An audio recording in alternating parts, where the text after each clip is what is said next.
حلیمہ نے کہا حلیمہ بنت ابی ذؤیب جس کے ابے کا نام ابی ذؤیب ہے، جس کے بیٹے کا نام عبداللہ ہے، جس کے شوہر کا نام حارث ہے، جس کی بیٹی کا نام شیمہ یا نفیسہ ہے، سیدہ حلیمہ نے کہا حارث اکیلے جاتے ہوئے شرم آتی ہے، بنو سعد والے پوچھیں گے حلیمہ مکہ گئی تھی خالی ہاتھ آئی ہے، بڑی شرمندگی کا سامنا کرنا پڑے گا، اس یتیم کو لے لیتے ہیں اللہ برکت دے گا۔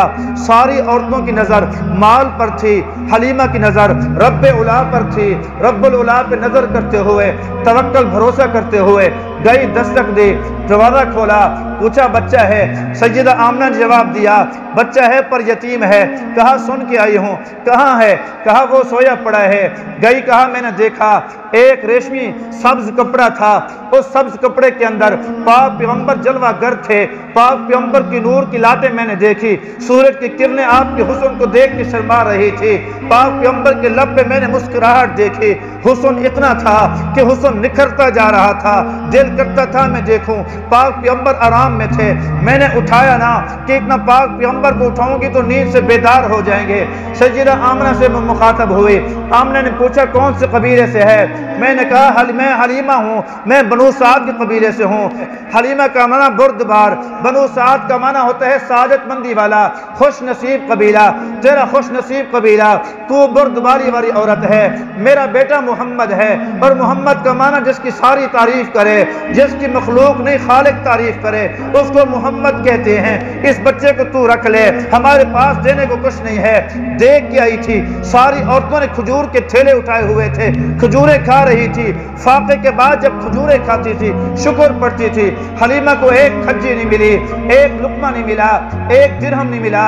کہا میں نے جا کے پاک پیغمبر صلی اللہ علیہ وسلم کو اٹھایا، سینے سے لگایا، وہ چھاتی عرصے دراز سے خشک تھی، ساری رات بچہ روتا تھا، اچانک دودھ ابلنا شروع ہو گیا، دودھ سے دونوں پستان بھر گئے۔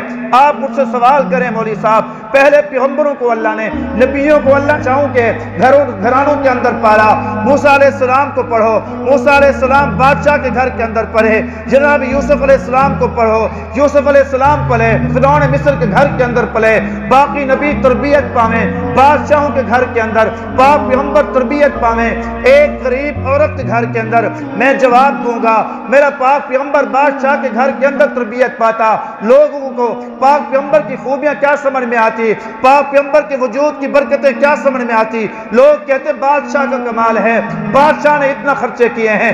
اللہ نے ایک غریب عورت کا انتخاب فرمایا تاکہ دنیا کو پتہ چلے جہاں پر کٹ نہیں تھا وہاں لک نظر آیا، جہاں غربت کے شرارے تھے وہاں دودھ کے فوارے نظر آئے، جہاں زحمت تھی اللہ نے رحمت نصیب فرما دی، جہاں غربت تھی اللہ نے برکت نصیب فرما دی۔ کہا حلیمہ پریشان نہ ہو، اگر تو غربت کے اندر بے مثال ہے تو یہ بچہ نبوت کے اندر بے مثال ہے۔